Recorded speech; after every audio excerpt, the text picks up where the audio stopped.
வார்ப்பு சுற்றிக்கிட்டே இருக்கா, சாப்பாடு செய்யலையா? வார்ப்பா வார்ப்பு எப்பவுமே வார்ப்பு வந்து கொஞ்சம் நிறைய ஒரு நாள் சுத்துற மாதிரி இருந்தா நமக்கு வந்து அப்புறம் சுத்திக்கலாம் சமையல் செஞ்சுட்டு வந்தேன்னு நினைக்கும்.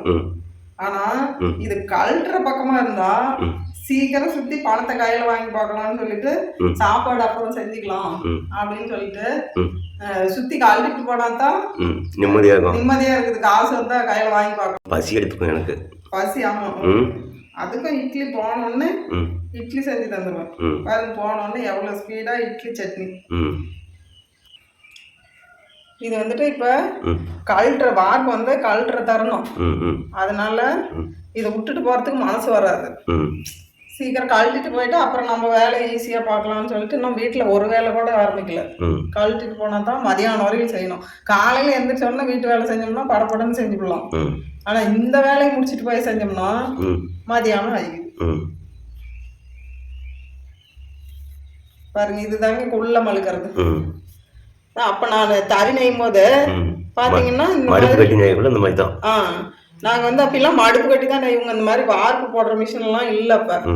அதனால இப்படி கையில தான் குள்ள மழுக்கு போட்டு இப்படிதான் குள்ள கட்டணும். 10 குள்ள இந்த மாதிரி பிரிச்சு கட்டி சுத்தம் பண்ணி அதுக்கப்புறம் தான் நெசவு நெய்யணும். அது இப்ப எப்படி யூஸ் ஆகுது பாத்தீங்களா? அந்த சைடு கட்டியாச்சு.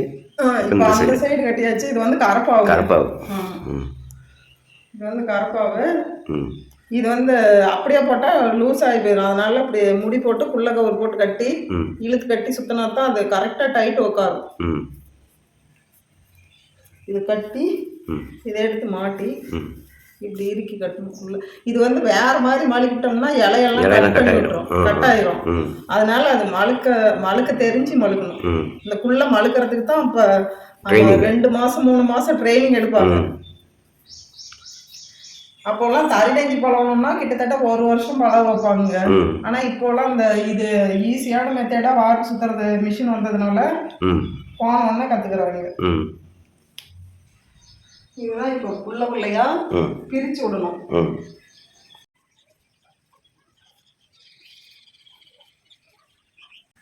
இதுதாங்க இப்படி புள்ளையா பிரிச்சு விடுறது.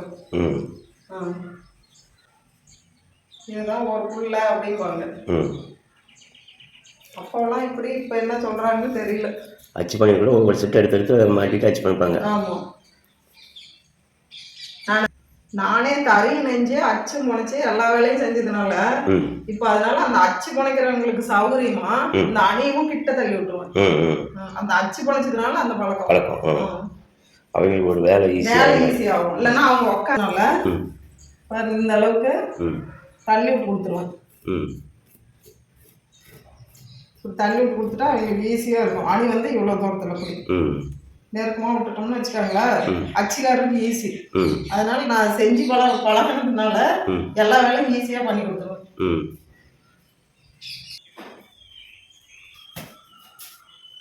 பாருங்க இந்த அளவுக்கு கிட்ட அணிய தள்ளி கொடுத்துருவாங்க அச்சு பண்ணிக்கிறது. இது வந்து சூப்பரா இலதாக்கு அடுத்து சுத்தம் பண்றாங்க. அது சுத்தம் பண்றாங்க. இப்படி எடுத்தா அச்சு பண்ணிக்கிறதுக்கு இங்க பாருங்க. இப்படி இலை எடுத்தோம்னா அச்சு பண்ணிக்கிறதுக்கு சல்லுன்னு வரும். தெரியுதுங்களா? பாருங்க சூப்பரா அச்சு பண்ணிக்கிறதுக்கு மாத்தி தான் இலை தட்டு அப்படியே பிரிஞ்சுக்கிட்டே இருக்கும். அந்த அளவுக்கு எடுத்து கொடுத்துருவோம்.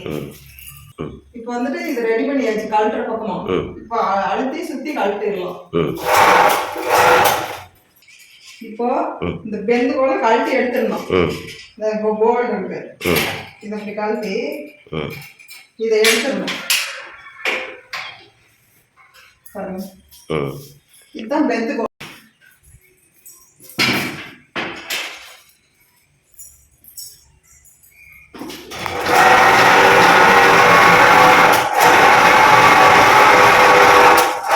பாருங்க லாஸ்டா சுத்தியாச்சு.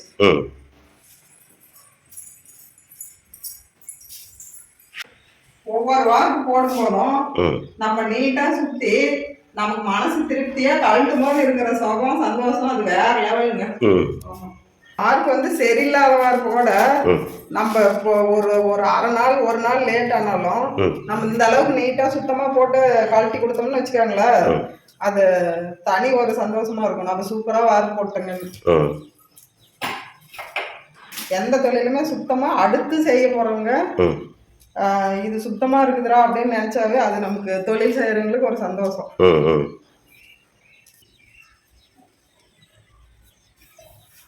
என்னுடைய தொழில நான் எப்பவுமே லேட் ஆகுதுன்னு பார்க்க மாட்டேன். அது எந்த அளவுக்கு நீட்டா போட முடியும்னு தான் யோசிப்பேன்.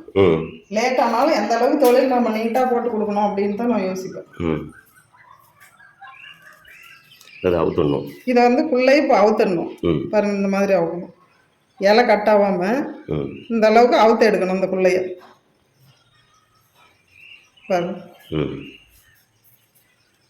இப்போ நாம் இந்த மாதிரி முறிக்கூட்டு வச்சிட்டோம்னா அவங்க அணி எடுக்கக்குள்ள அவங்களுக்கு ஈஸியாக இருக்கும், எடுத்துருவாங்க. இப்போ இது வந்து வார்ப்பு கழட்டுறது, அட்டையை வச்சு தொழிலில் போட்டு இப்படி இறுக்கி கட்டி கழட்டணும்.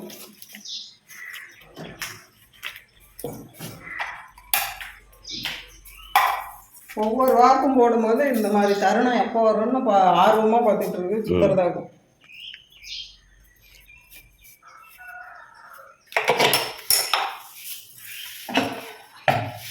சூப்பரா கழட்டியாச்சுங்க, வெற்றிகரமா கழட்டியாச்சு. ஓகே,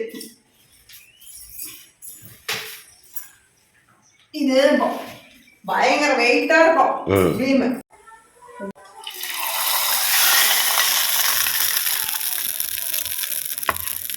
வார்ப்பு சுத்திட்டு வந்துட்டு பருப்பு சட்னி கருவேப்பிலை கொஞ்சம் போட்டு பருப்பு சட்னி. இப்போ இட்லி ரெடி ஆச்சு பாருங்க. பசுன்னு இட்லி, சூப்பர் இட்லி. கொஞ்ச நேரத்துக்குள்ள சட்னியும் ரெடி ஆச்சு, இட்லியும் ரெடி ஆச்சு. வார்ப்பு சுத்திட்டு வந்த முன்னாடி அவ்வளோதான். மதியத்துக்கு அரிசி ஊற வச்சுட்டு பருப்பு ஊற வச்சுக்கணும். முருங்கைக்காய் சாம்பார் வச்சு பீட்ரூட் பொரியல் பண்றதுக்கு. அவங்க பறக்க இட்லி, ஆவி பறக்க இட்லி சூப்பரா சுடுது. இப்போ உங்களுக்கு தட்டில் போட்டுருவோம்.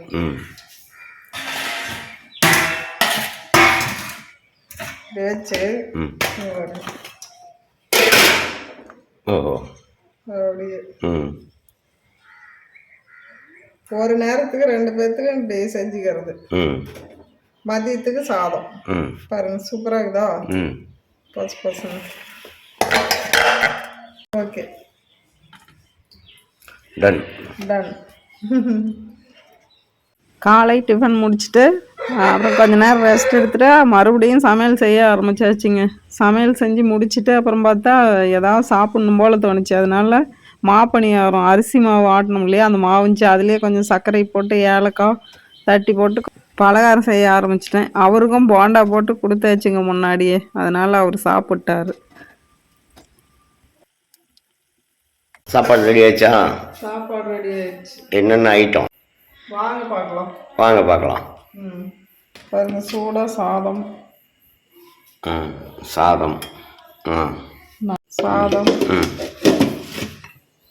அடுத்து முருங்கைக்காய் சாம்பார்.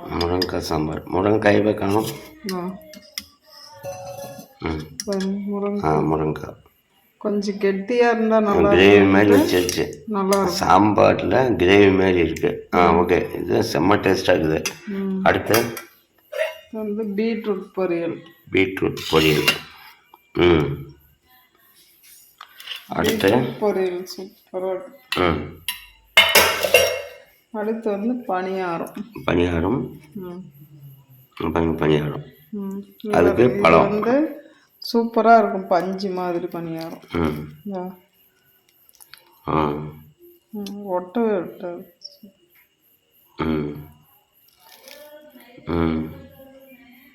பணியாரம் இந்த பழம் போட்டு பேஞ்சு சாப்பிடணும். சூப்பரா எல்லாம் ரெடி பண்ணிட்டீங்க. சூப்பரா சமையல் ரெடி ஆயிடுச்சு. வாங்க சாப்பிடலாம். அடுத்த வீடியோவில் பார்க்கலாம். பாய்.